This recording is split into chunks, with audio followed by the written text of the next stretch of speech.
Hey witches, happy Wednesday. It is Just Spellbound here, and we are on week 12, season 13. So this week we are talking about evoking the Witch Father. So let me just break this down, okay? Of evoking versus invoking. Evoking something is to call it out. So what you're doing is calling that energy into your space outside of your internal body. You are using it as a force to help move things around you externally. To invoke is to call it into your body and use it as an internal force. And the Witch Father is just the masculine energy. So how I evoke the Witch Father, now I do have my own deity, so I don't use general terms anymore. I used to in the beginning of my craft when I wasn't really sure about my exact path until I felt called to really to dedicate myself to a particular pantheon or a particular path. So the way that I go about it is the same way that I would do with the goddess. It is a very similar path, except you're changing up words. Maybe you're changing up your candles. You're changing up your incense because you want to encapsulate the masculine energy that you're calling in. And when I say masculine energy, for me, my deity, the goddess is the more aggressive of the two. I say aggressive loosely because I don't want to be called out by people like, well, everybody has their own viewpoint. And the way that I work with my goddess is I draw from her strength. And the masculine energy for me is more of a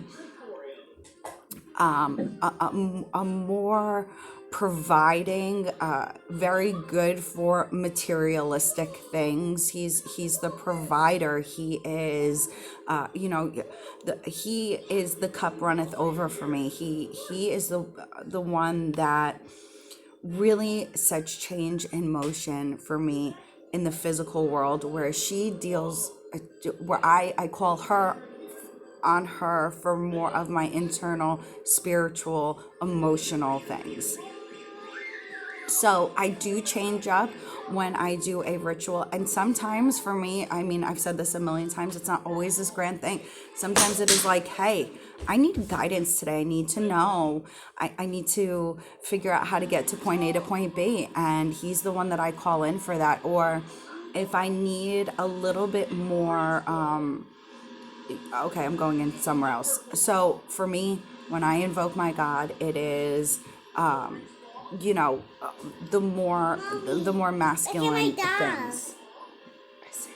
So whereas my goddess is a dark goddess, and he is more of a light.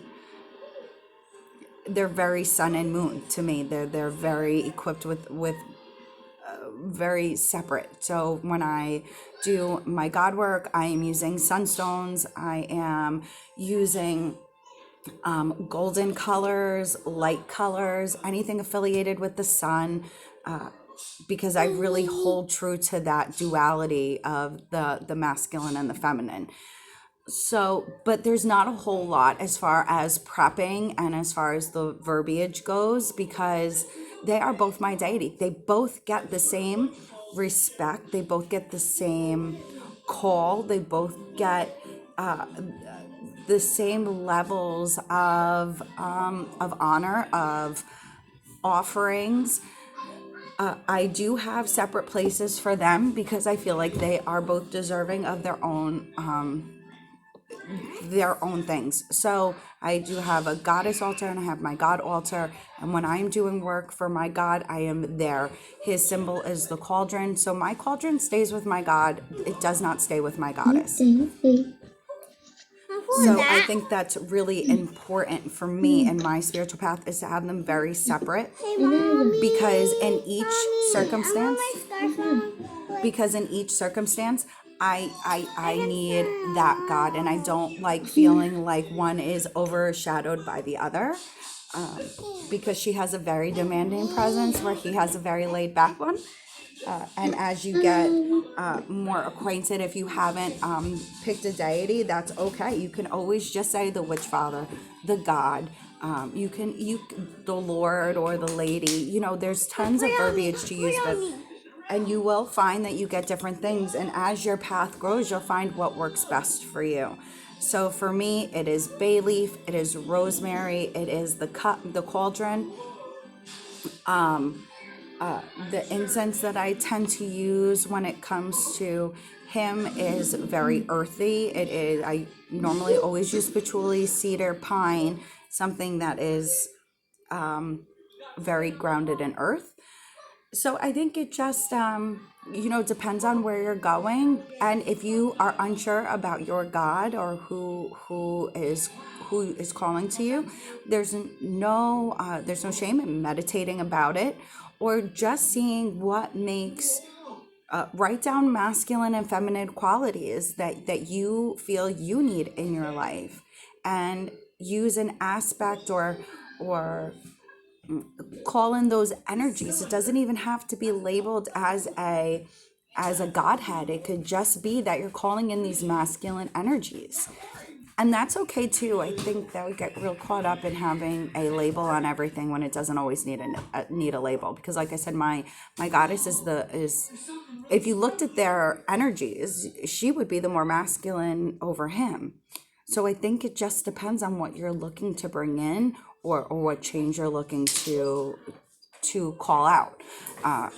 So don't get caught up in the overall. Look at the details, because I think that makes a huge difference, and it can change how your viewpoint is on what you're looking for out of your craft, what you're looking for in that moment. So I think that's it for me. All right, I am on break from work, so I am wrapping this up because I got to get back. I hope you all have a blessed week, and I will see you next time. All right, blessed be everybody. Bye.